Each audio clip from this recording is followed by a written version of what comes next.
The Berenstain Bears and Too Much Vacation by Stan and Jan Berenstien.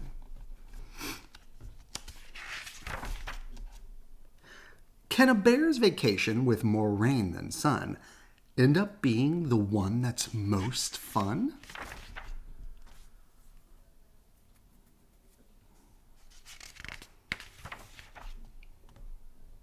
Well, that's everything, said Mama Bear as she and Sister and Brother Bear held the trunk lid so that Papa could tie it down. Not quite, said Papa, running back into the treehouse. Oh, we almost forgot the camera, he said when he reappeared. What good is a wonderful vacation without photographs to remember it by? Oh, good thinking, Papa, said Brother. May I take some pictures when we get there?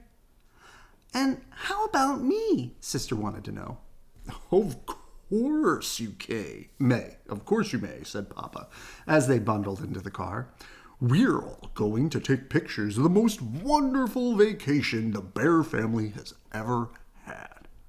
All right now, everybody buckle up and we'll be on our way.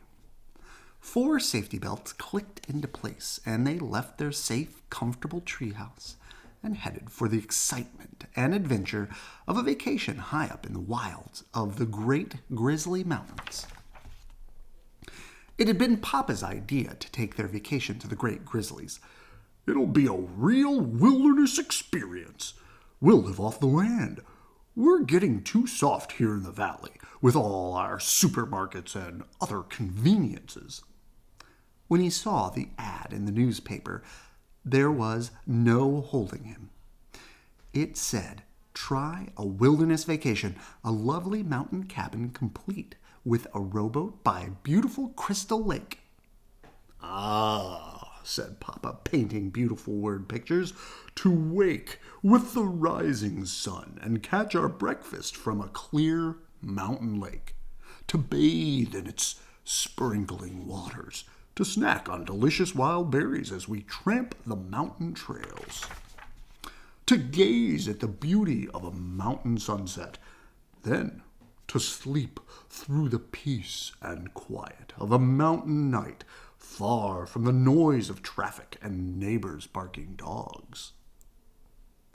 It all sounded great to the cubs. "What kind of fish will we catch, Papa?" asked Brother. "Trout, no doubt," he answered with supreme confidence. But Mama wasn't so sure he would catch anything. So when she packed, she took along some canned goods in case the trout weren't biting, and some books and games in case of a rainy day. "Oh, I can almost taste that fresh-caught trout," said Brother, as the road led even higher into the mountain forest. "And I can almost taste those yummy wild berries," said Sister. "Oh, and don't forget my terrific wilderness stew," said Papa as he turned onto an even steeper road. "But we didn't bring things for stew," objected Mama. "All we brought were some canned goods." "Of course we didn't," laughed Papa. "I'm talking about my special live-off-the-land survival stew. It's my secret recipe. I make it from my bark, leaves, and roots that I find in the woods." "Oh, when will we get there?" asked the cubs. "So very soon. I can tell by the smell of the mountain air," said Papa, taking a deep breath. "Oh, that's not mountain air," complained Brother, making a face. "That's skunk." Now, personally, I like the smell of skunk, but that's just me. "Oh," said Papa, wrinkling his nose. "A good time to start taking those pictures," thought Mama. "Pew," said Papa. "Click," said the camera. "Oh, there's the cabin," shouted Sister as they rounded the bend. And there it was indeed, a mountain cabin beside a lake, complete with a rowboat. Of course, it wasn't quite as they had pictured it from the ad. Crystal Lake looked more like mud soup, and the lovely mountain cabin looked more like a tumble-down shack. There was a rowboat, all right, but it was half sunk in the lake. But Papa wasn't the least bit discouraged. He was more excited than ever. "It's perfect," he shouted.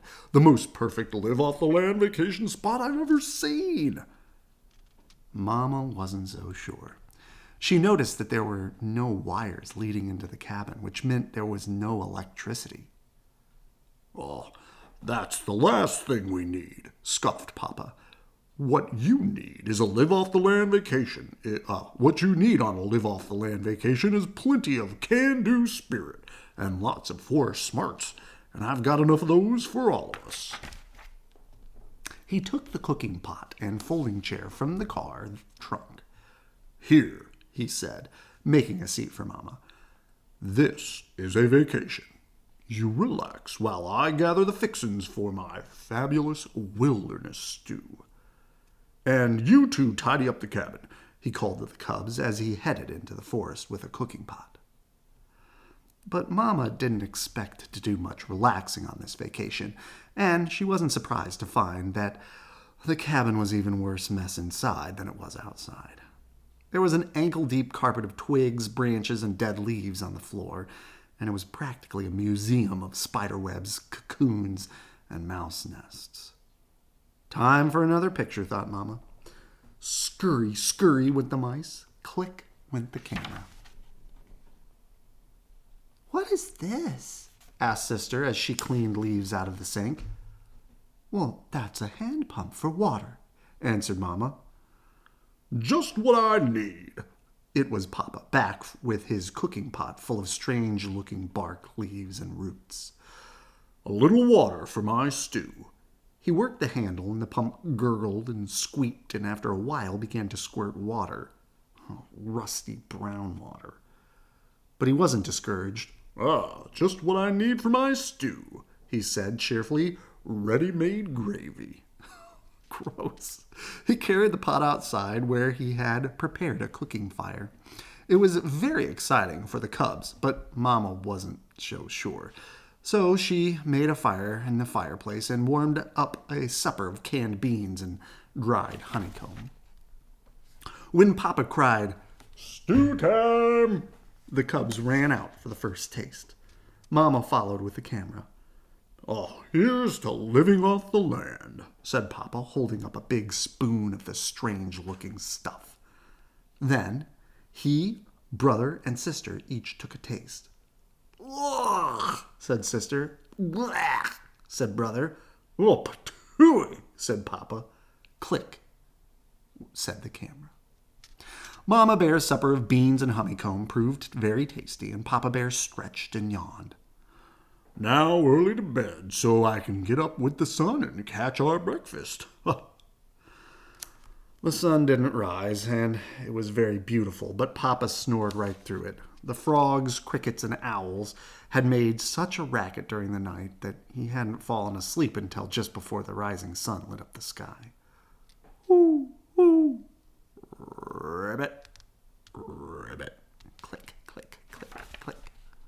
Papa began to get a little discouraged when he went out to catch breakfast. The boat sank as soon as he stepped into it, and all he caught was a gloppy mudsucker that made snuffling noises and stared. "Snuffle, snuffle, glop," said the mudsucker. "Click," said the camera. It was Papa's turn to snap the picture when Mama and the cubs tasted the wild berries. The thorns were something fierce, and the berries were so sour even the birds puckered. Later, there was a perfectly beautiful sunset, but the bear family didn't get to see it much of it.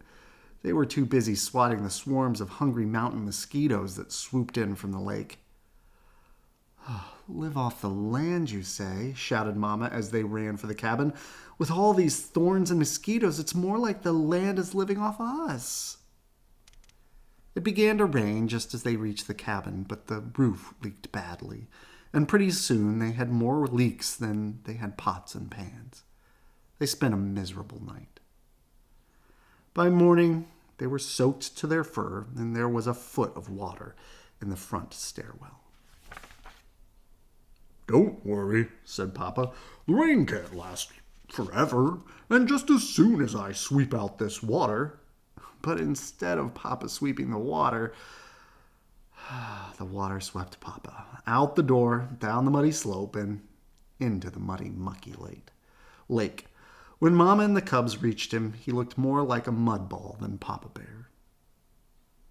"Say," he said, looking up at them, "I have a terrific idea. Let's go home."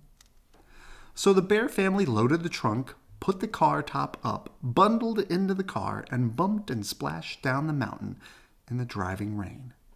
The rain had stopped and the sun had come out by the time they reached the valley, and their treehouse had never looked so good to them as it did that day. The next day, Mama took the film to the camera store to be developed. When the pictures came back a few days later, the Bear family wrote titles on them. They began to chuckle as they passed the pictures around. The chuckles grew to roaring laughter, and soon they were laughing so hard they cried. Papa smells the mountain air. We are greeted upon our arrival. We tasted Papa's wilderness stew. Papa catches our breakfast. Our first taste of wild mountain berries. Papa decided it's time to go home. And every so often, through the years, they take out those pictures and have an absolutely wonderful time enjoying the worst vacation the Bear family ever had. Good night. I love you.